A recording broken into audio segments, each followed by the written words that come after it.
property that the Britishers had provided them with.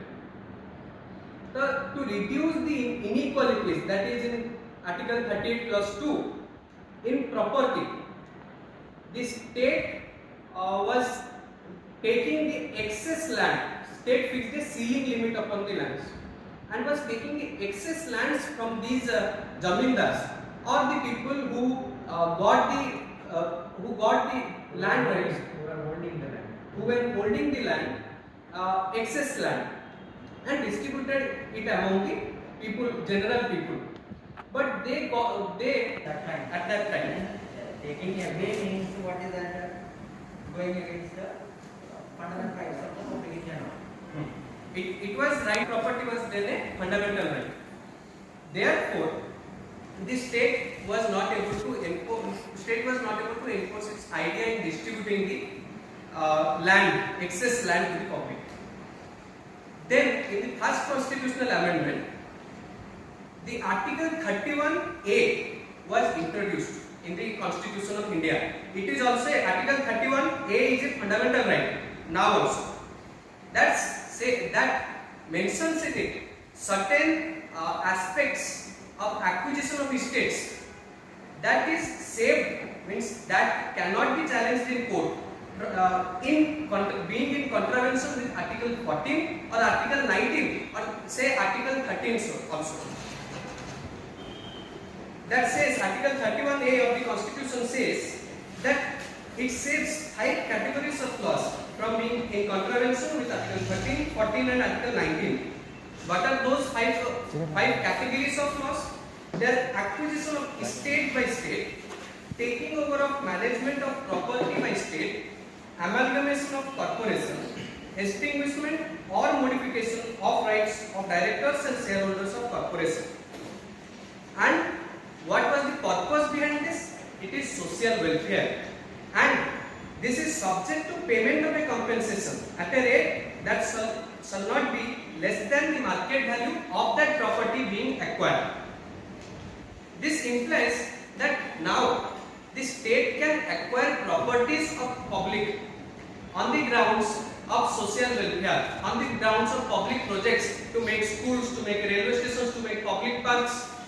The state can acquire, and it cannot be challenged in being in contravention with Article 14 and Article 19. 19 because Article 19 Clause 1 Clause F was then there in force, and Article 14 because if I and Pankaj have lands of say I have 550 acres, Pankaj has 1000 acres. If my land has been acquired by the state, I cannot go to court that why not Pankaj's land is acquired by the state. Then this was about Article 31A. Then we come to Article 31B of the Constitution, which is also a fundamental right, which is also an exception to the fundamental rights in the Fundamental Rights Part 3. That says about validation of certain acts and regulations. It briefly says, whichever law is put under Schedule 9, the judiciary cannot declare it as void on the grounds of violation of fundamental rights. If any law has been put in Schedule 9, the judiciary cannot declare it as void, as being contradictory to the fundamental rights. Why I am saying this article, citing this Article B, is that I would be giving a real world example.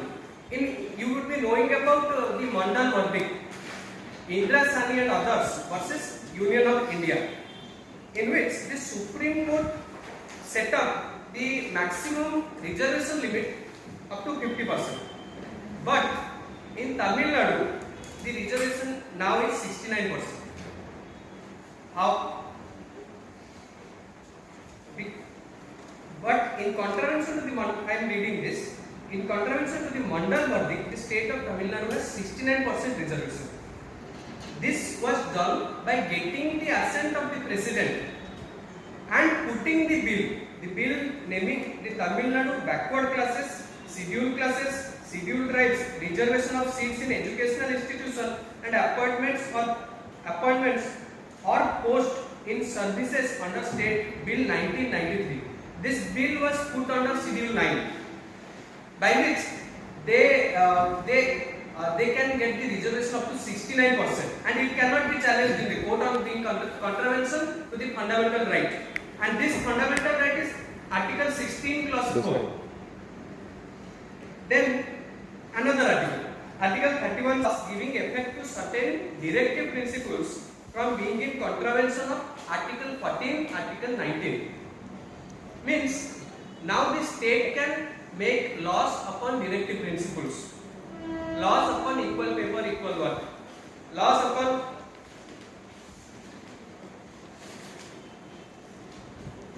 UCC, Uniform Civil Code, laws upon reservation of education and economic interest of weaker section of the people, particularly SC, ST, and if they are under Article 31C, they cannot be challenged on the grounds of that they are violating Article 14 and Article 19.